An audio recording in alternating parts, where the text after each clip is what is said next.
So I needed some lamps, and it's essentially a suite room there, so I need something streamlined and something floor lamp, at least 5.5 feet or so. So I went to Walmart. They had the cheapest floor lamp you're ever going to find.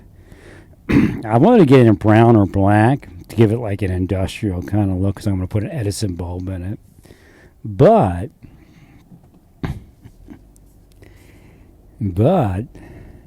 it was this gloss black and gloss brown, and it just didn't look right.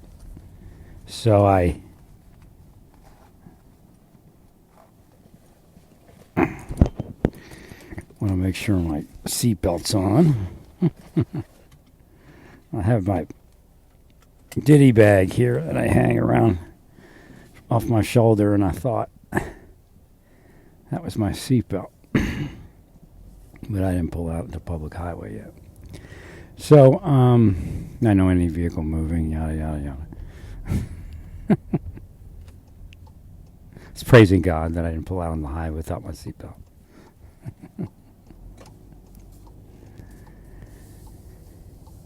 So I didn't really like those colors. They had a gold one. I purchased a couple of the gold ones. 2 floor lamps for under $20.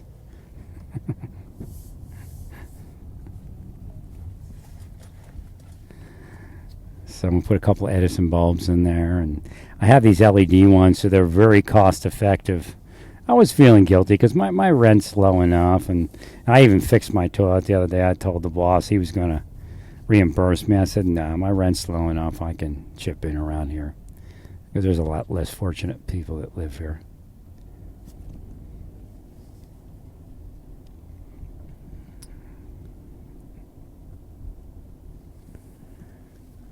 So I'm going to put a couple more Edison bulbs. I had these incandescent bulbs, and they look a little bit better, but they're not as bright as these, and they were 60 watts.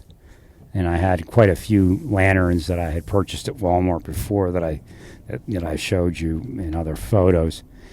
And I was feeling guilty about how much energy I was using, so I found a great deal. Now,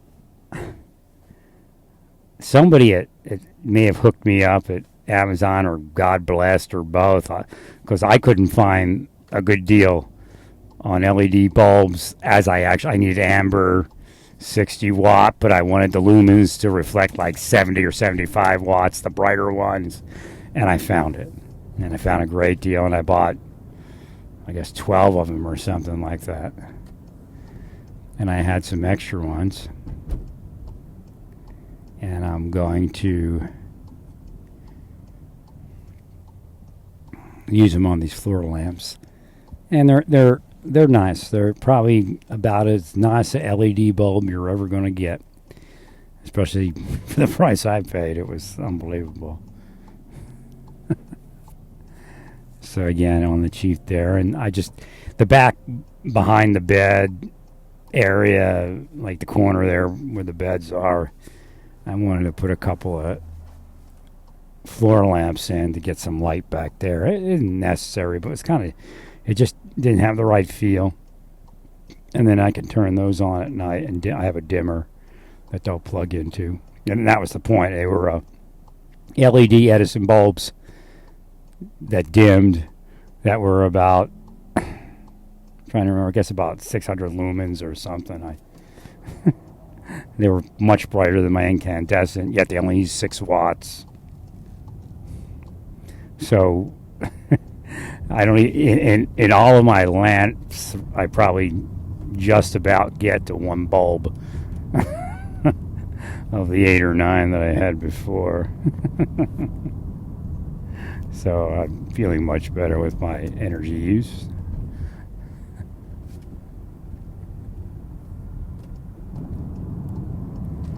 The bosses were there today, and they were complaining about how the place looked, and they're very peculiar, believe it or not, in Wood Spring Suites. They're very, or particular, not peculiar too, but particular about how the place is kept.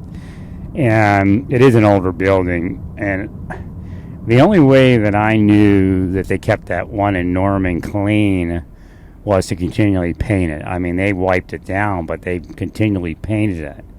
And that's what you have to do if you're managing a WoodSpring Suites, is to get your maintenance person to go crazy with paint. And then they come in and goes, "Oh, it looks so clean in here." But boy, he was harsh. He was like, "It's dirty. It looks dirty. It's like really dirty here." I'm like, "Whoa, harsh. I'm going up to my room. I got to get away from this." Negativity.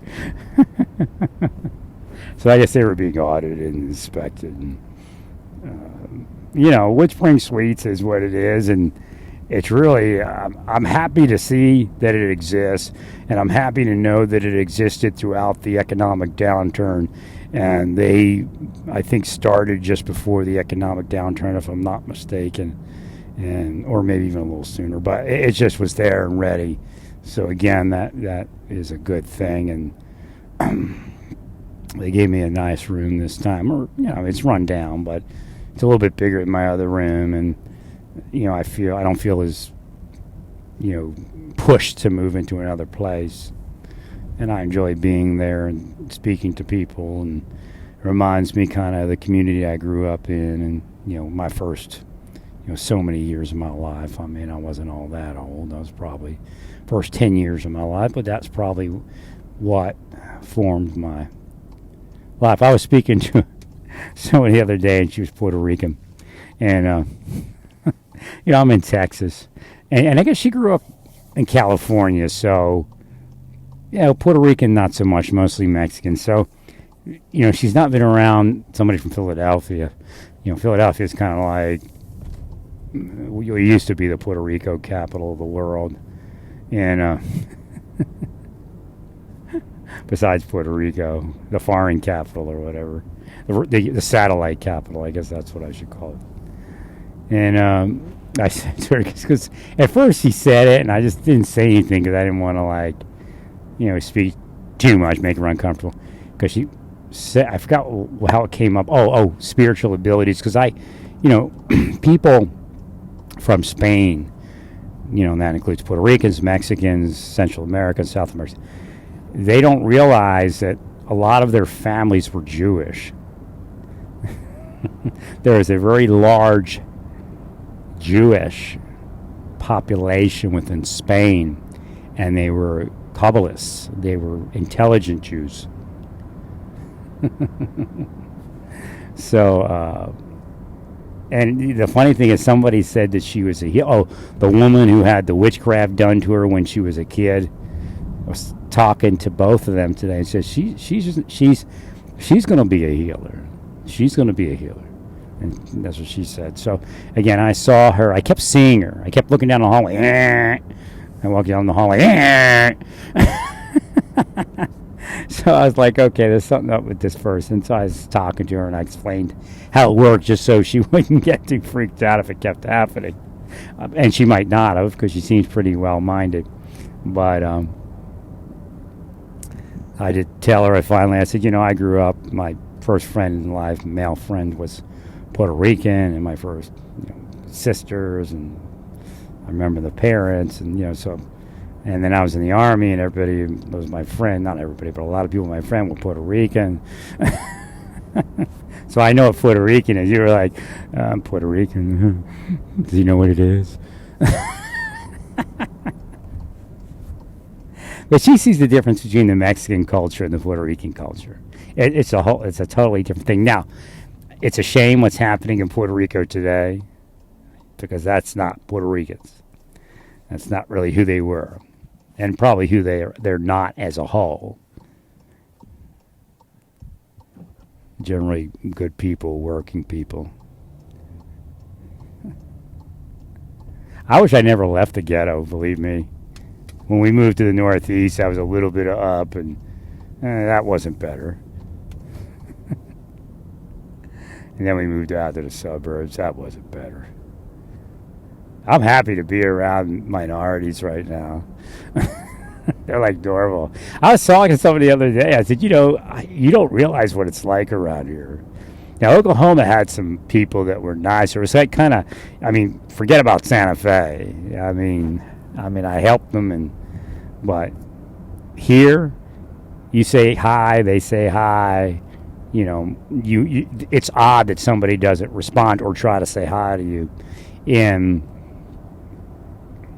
I mean, obviously, I've got this Texas Blue Line hat on that says sheepdog in the back. I'm wearing Jesus shirts. So not everybody says hi right off the bat. You have to reach out to them first when you look like that, and that's okay. But I said, you don't even know how it is around here. Because I just went to Walmart, and it was a grocery store, and the girl at the exit was like, hey, hey, hey. When I came in, she was like that. And then when I was leaving, she was like that. So I'm like, yeah, okay. That's real. How we're supposed to be. It's how we're supposed to be. So the world is really falling apart. And I do blame the deep state shadow government, criminal enterprises, their private sector cronies. They're psychologically operating the world into the insanity that it is and the controllability of uncontrollability, which means the anarchistic controllability, which means they can trigger people. Again, that's that trigger word. They destroyed the country. The worst thing you could have done is not stop them in doing what they were doing to me. Satan was paying them hand over fist.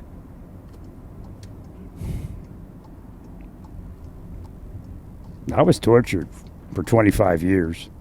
I mean, it could have been called the hostile work environment, but once it got to that all-out CIA end run, then forget it. That was torture and assassination.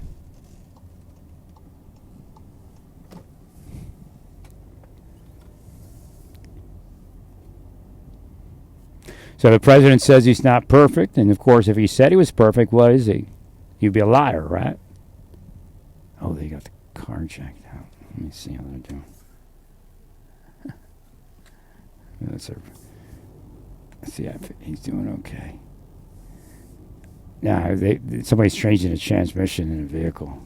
They're very poor people. It's just, it's such a sad, because the manager's trying to keep the place clean, and he's like, you got to get this thing off the jack stands.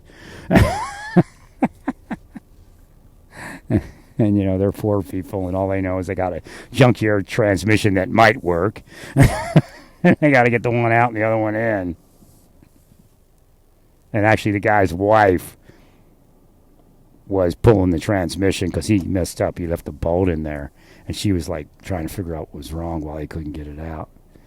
But I'd never seen a woman work on a vehicle like that. I mean, I've seen female mechanics, but we're talking about laying on the ground in transmission fluid and laughing about it, going, this is great stuff for my hair.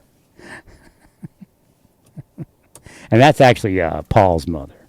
So it was really weird. Paul was there helping. It's just, it's very sad. I'm not looking to break into anybody's relationship, but it's very sad. That's exactly what I wish I would have had in life. She's a wonderful woman, great kid.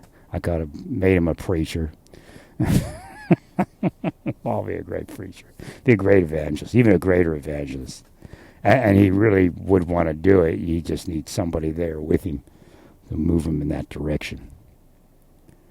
In Judaism, you would be a cantor, and you could do that for young people, especially around bar mitzvah. And then if you find somebody, you can continue them on in learning how to be a cantor, and then maybe a rabbi.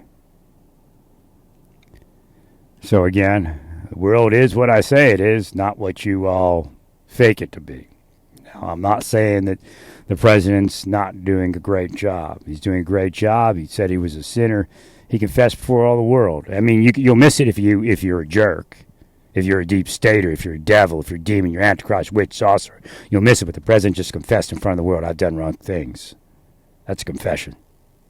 Praise God that he did. Praise God that he can. And praise God in all that you do. Praise God.